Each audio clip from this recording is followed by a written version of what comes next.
नमस्कार, मैं हूं संजीव कुमार और आप देख रहे हैं एसएम न्यूज़ लाइव। और इस वक्त हम मनेंद्रगढ़ में हैं। आपको बता दूं, एमसीबी जिले का मनेंद्रगढ़ एक वो जगह है जहां पर आज बहुत ही ज़्यादा भीड़ लगी हुई थी पार्टी के कार्यकर्ताओं की। वो गोंडवाना गणतंत्र पार्टी से, बहुजन समाज पार्टी से और भी बहुत सारी पार्टियों के कार्यकर्ता यहाँ भीड़ लगाए हुए थे, क्योंकि यहाँ मनेंद्रगढ़ में मुख्यालय है। जिला मुख्यालय होने की वजह से यहाँ भीड़ थी। और आज जिला मुख्यालय में नामांकन दाखिल करने का आखिरी दिन था और आज आखिरी दिन बीतने के साथ साथ एक उम्मीद, जो चिरमिरी की उम्मीद थी, वो भी ख़त्म हो गई। चिरमिरी को लग रहा था कि विनय जायसवाल चुनाव लड़ेंगे, लेकिन उस विनय जायसवाल पर भरोसा जताने वाली चिरमिरी को एक धोखा मिला है, चिरमिरी की जनता को धोखा मिला है। और आपको बता दूं कि कुछ दिनों पहले जब हमने मनेंद्रगढ़ निवासी जो प्रकाश त्रिपाठी जी हैं, उनसे हमने जब बात की थी, तो उन्होंने कहा था कि विनय जायसवाल चुनाव नहीं लड़ेंगे और उनकी जो भविष्यवाणी थी लगभग वो सच होती नज़र आ रही है। तो आज एक बार फिर हम प्रकाश त्रिपाठी जी से मुलाकात करने आए थे, उनसे बात करने आए हैं और जानने आए हैं कि अगर वो चुनाव लड़ते तो क्या नुकसान होता उनको और उनके परिवार को किस तरह की तकलीफ झेलनी पड़ती, क्योंकि उनकी जो वाइफ हैं, जो पत्नी है विनय जायसवाल की, वो खुद एक महापौर हैं चिरमिरी की। क्या नुकसान होता, हम इनसे बात करते हैं। प्रकाश जी नमस्कार। नमस्कार संजू भाई। आपने जो कहा था कि चुनाव लड़ने से उनको चुनाव वो नहीं लड़ेंगे और चुनाव लड़ने से उनको कुछ नुकसान हो सकते थे, आज हम इस पर डिटेल में बात करते हैं। संक्षिप्त में बात हुई थी, आज हम इस पर विस्तार से बात करेंगे कि आखिर क्या नुकसान हो सकता है अगर वो चुनाव लड़ लेते तो।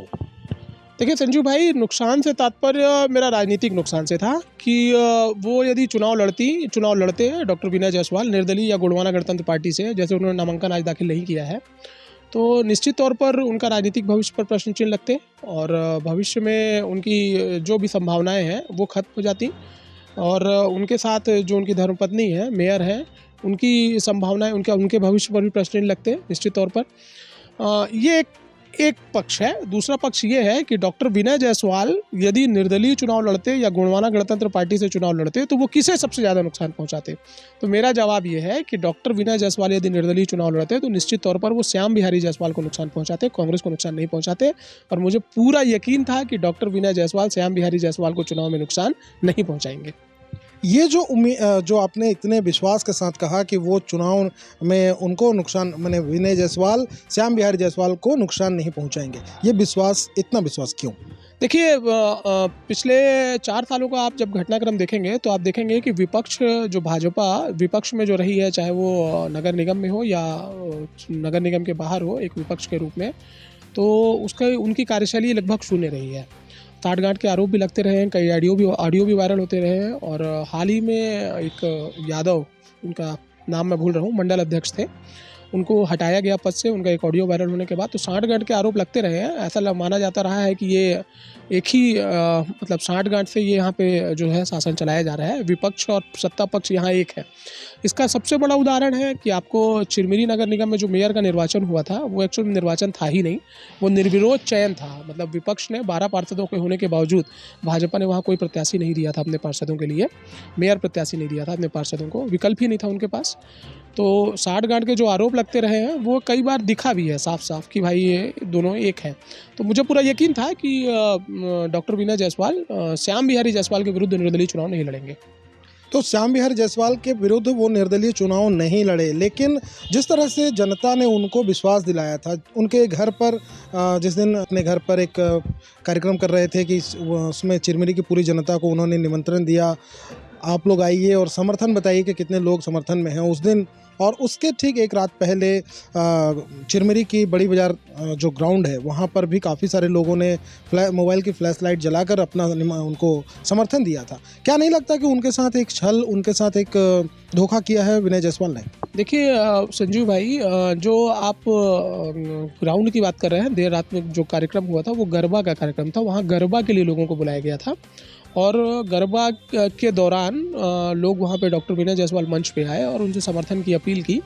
तो वो कार्यक्रम एक्चुअल में गरबा का था, ना कि राजनीतिक कार्यक्रम था। वहाँ पर लोगों ने उनको मोबाइल दिखा दी या उनका समर्थन व्यक्त कर दिया, लेकिन वो उनके वोटर होंगे या उनके समर्थक होंगे, ऐसा कह पाना बड़ा मुश्किल है, क्योंकि उसमें सभी पार्टियों के लोग थे, सभी समाज के लोग थे। और जो एक्चुअल में गैदरिंग उनके घर पर हुई थी, जहाँ पर सभी वो पार्षदों के द्वारा इकट्ठा की हुई भीड़ थी।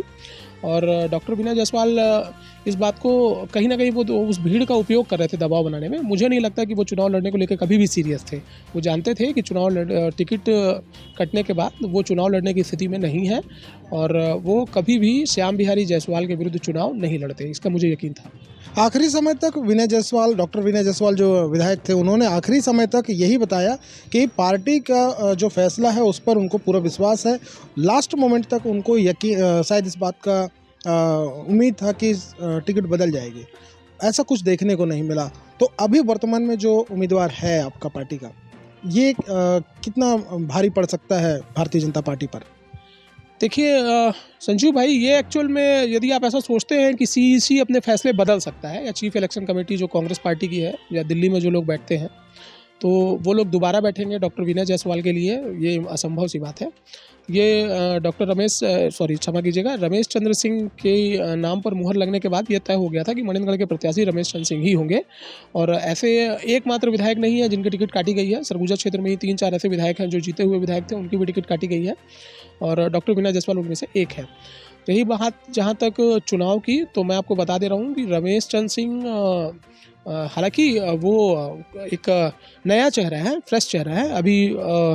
अभी जो चुनाव प्रचार है उसमें बहुत ज़्यादा जोर नहीं पकड़ा है, लेकिन जो रमेश चंद्र सिंह है, मैं आपको बता दूं कि वो निश्चित तौर पर श्याम बिहारी जायसवाल को परास्त करने में सफल होंगे। तो आपने देखा, ये थे प्रकाश त्रिपाठी जी और हमने इनसे बात की और इन्होंने बताया कि किस तरह से रमेश चंद्र सिंह जो कांग्रेस के उम्मीदवार हैं वो भाजपा के उम्मीदवार श्याम बिहारी जायसवाल पर भारी पड़ सकते हैं। अब भारी पड़ते हैं या श्याम बिहारी जायसवाल की जीत होती है, अब ये तो आने वाला वक्त ही बताएगा। 3 तारीख चुनाव परिणाम का तारीख तय किया गया है। उसी दिन ये फैसला होगा कि जीत किसकी हुई, कौन हारा, ये 3 तारीख को ही पता चलेगा। लेकिन विनय जायसवाल ने जो किया है उसे प्रकाश त्रिपाठी जी बिल्कुल बता रहे हैं कि वो वहाँ की जनता के साथ जो छल उन्होंने किया वो ठीक नहीं था। और आगे की खबरें देखने के लिए चलते हैं स्टूडियो। अपने आसपास घट रही घटनाओं को जानने के लिए चैनल को सब्सक्राइब करना और बेल आइकॉन को दबाना ना भूलें।